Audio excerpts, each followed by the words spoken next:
Well, ladies and gentlemen, yesterday we had the first hearing for Tyler Robinson. He's scheduled to have another one on the 29th of September. He appeared virtually in front of a judge who read him his charges. They are looking for the death penalty on Robinson. We also have the text messages, or I should say, the Discord messages that have been revealed between Robinson and his supposed trans lover, the trans boyfriend, who it's been reported was transitioning male to female. The neighbor was saying they were talking about doctor's appointments and other things about the transition happening within the next few weeks, or at least, relatively soon. And so these messages get released, and people immediately call them fake. So I'm going to go through them. I'm going to read them. I'm going to give my input. What are people saying?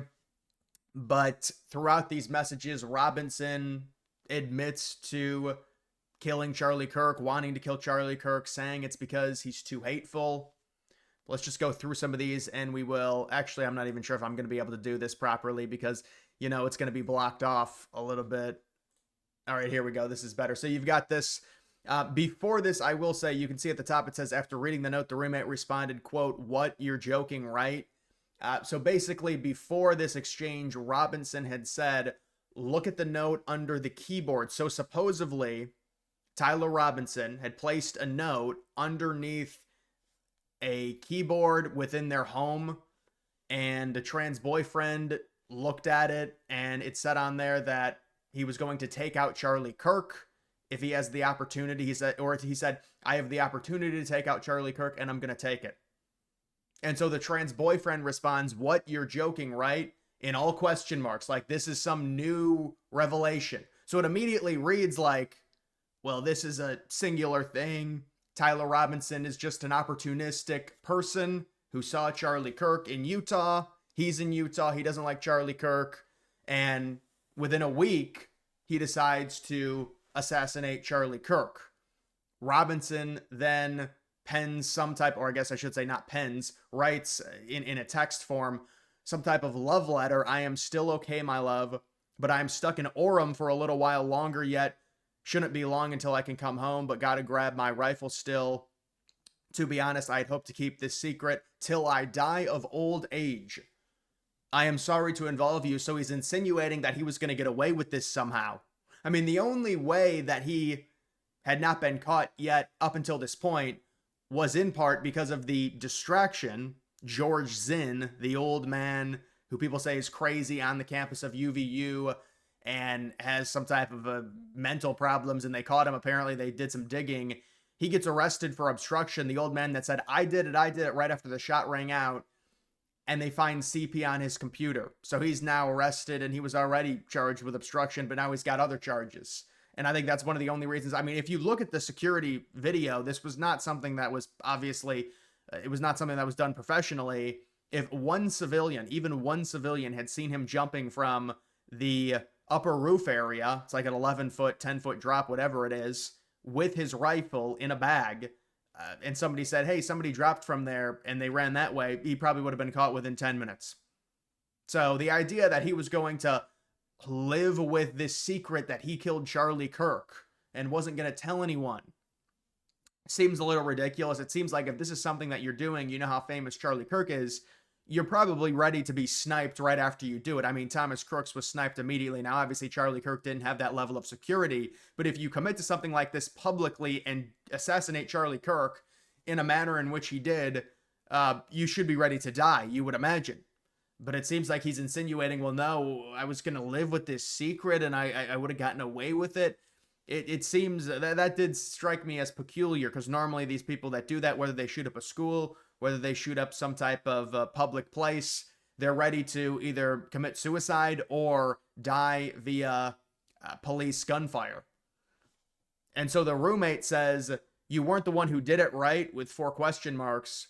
Robinson admits, I'm sorry.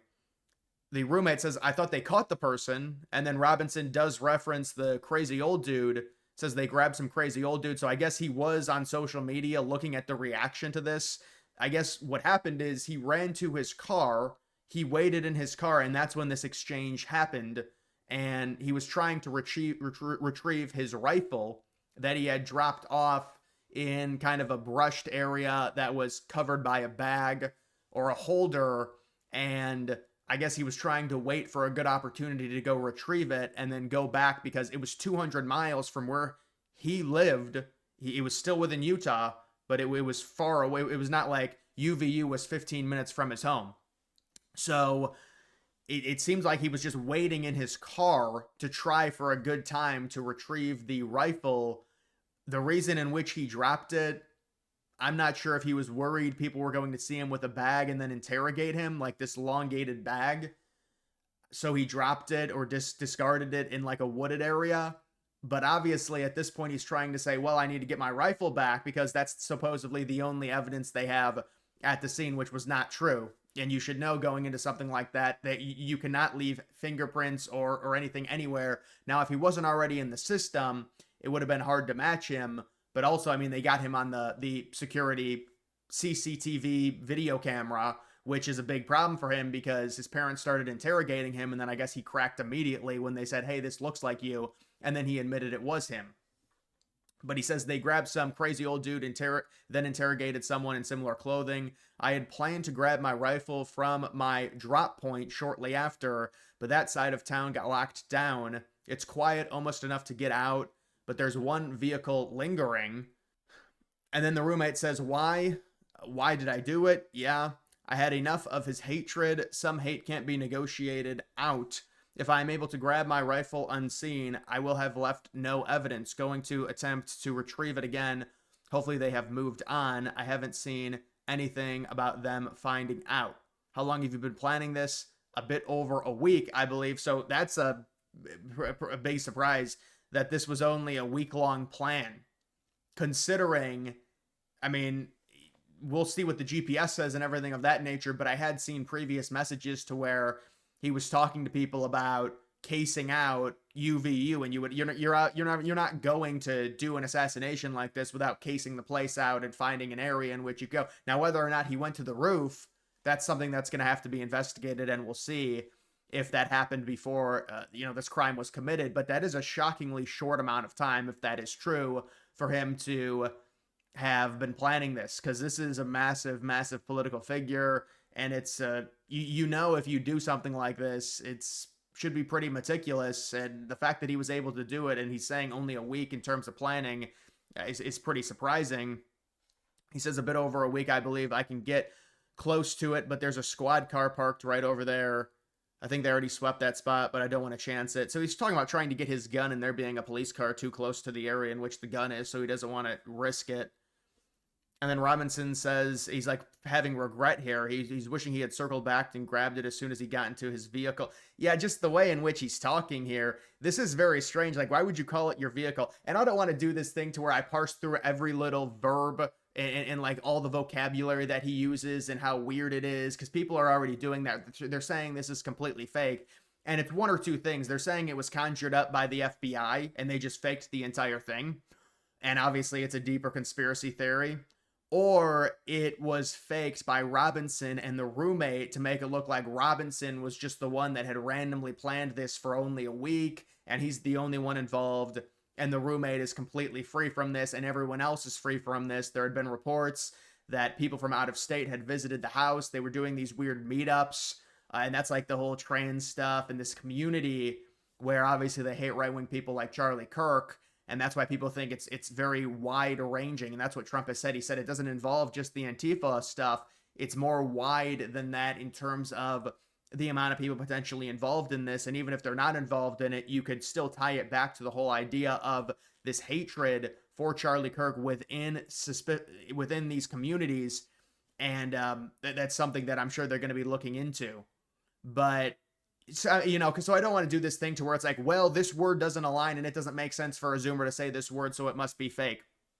But to say your vehicle to your supposed, trans lover, that's just like weird. You would say your car, or you would say I don't know. I just find that strange. You're worried that, and then he says, I'm worried what my old man would do if I didn't bring back Grandpa's rifle. He doesn't know if it had a serial number, but they wouldn't trace it to him. Worried about Prince, he had left it in a bush, and then he changed outfits, didn't have the ability or time to bring it with, might have to abandon it and hope they don't find Prince. How the fuck will I explain losing it to my old man? So this is how, I mean, this is how ridiculous it is. It's not even, so it's not his gun, and he's worried that, oh, this gun is probably going to come out, and they did take a photo of it, that like the night this happened, and his father or his grandpa's going to be like, hey, that's my gun. And then they see, and honestly, that's kind of what happened, not necessarily with the gun, but they saw the silhouette of the person, because Robinson was wearing sunglasses and a hat, but they could tell, hey, that looks like my son. And then they question him, and apparently he says, yes, it was me. And then he leaves a Discord message to people and says, I'm sorry, guys, you had to go through this. Yes, it was me at UVU. And so the entire thing, what this reads just from looking at the transcript, is that, oh, it was just Robinson. The roommate had no clue. And Robinson had only been planning this for a week. And everything is on here, and people are saying it's suspicious and it doesn't make sense. This says, judging from today, he'd say Grandpa's gun does just fine. IDK, think this was like 2K scope. Delete this exchange. Deleting the exchange on anything doesn't matter. They're going to be able to find it. Especially you commit a crime like this, you're not deleting anything. But he says delete the exchange. Especially on Discord, they recover basically everything. Then he says his dad wants photos of the rifle. Says Grandpa wants to know who has what. The feds released a photo of the rifle. It is very unique. He's calling me right now, not answer. I mean, so he's saying the grandpa saw the rifle and said that. I mean, it seems like there's just not a lot of planning that went into this. Since Trump got into office, his dad has been pretty diehard MAGA. Going to turn myself in willingly. One of his neighbors is a deputy for the sheriff. And then he says to his trans lover, you are all I worry about, love. I'm much more worried about you. Don't talk to the media, please. Don't take any interviews or make any comments. If police ask your questions, ask for a lawyer and stay silent. So that's what it is. I mean, people are going to say, and then they run it through Chat GPT. Could it be real? Possible, but very unlikely because of how detailed, staged, and incriminating it is. Most likely it's fabricated either by a human writing or mock transcript for dramatic effect, or an AI prompted to generate a fake chat log about a violent event. Narrative flow lean towards AI. I mean, but this AI stuff, can you really trust it? I don't know. People are going to come out and they're going to say, of course, it's false or it's fake. And I mean, the way it reads, it's like, well, it's just Robinson and he had been barely planning this, and they're going to have to investigate this, obviously, whether or not this is real. I mean, some of the stuff he says, like, my old man, does a Zoomer really say that? I don't know. And then someone said, well, it's Utah lingo. You know, he's from Utah, he lives in Utah, they talk a little bit differently. So, we'll have to see what ends up coming out. I don't know what to tell people. I mean, people are going to say it's fake no matter what. And there's a lot of people saying it's not real. So, we'll have to see what ends up happening. This was him at his appearance, the virtual appearance. He didn't say anything except he said his name. That's it. That's normally how these things go. All these things are virtual now. Whenever there's this major killing, they always appear virtually. I guess it's cheaper, in terms of that. But that was what was released, and I'm sure there's other stuff that I'm missing, honestly, that was released. But people are saying, well, it's fake, it's not real, and there's something more to the story. I don't know. I mean, I don't know the dude. I don't know how he talks. People are always going to say stuff is fake. You have to understand that. They're always going to say it's a conspiracy. We'll have to see. Whatever the FBI says, they're going to say, well, that's completely wrong because there's no faith in the FBI. So that's just, it's really like a lose-lose situation when discussing stuff like this, because you either say, well, it's real, and then people say, well, you're a dumbass, or what do you say? Oh, it's a conspiracy and it's fakes. Really?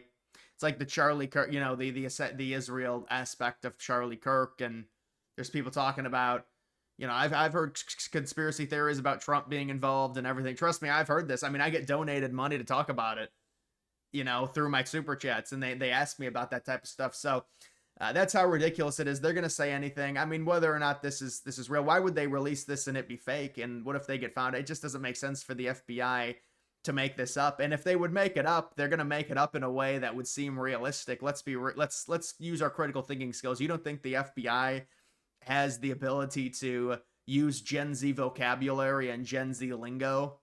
I mean, maybe this kid just talked like this. What do you want me to say? So, but I mean, I will say there is the chance that they're trying to play the FBI by creating this fake conversation about the roommate having no clue, because it seems ridiculous that the trans roommate who is currently transitioning, who obviously would very likely hate Charlie Kirk, possibly even more than Robinson, and then Robinson does this, but they have no clue, and they live together. And it wouldn't just be that. I mean, it's an entire network is what it is of these trans type groups. And so, I mean, this also confirms, of course, that it was because he hated Charlie Kirk. He left a note under a keyboard that said, I need to take out Charlie Kirk. Some hatred cannot be negotiated with. So it is very clearly somebody on the left, of course. But either way, guys, that is going to do it for this video. Make sure you like the video down below. Also follow me on X. Links to that's always in the description.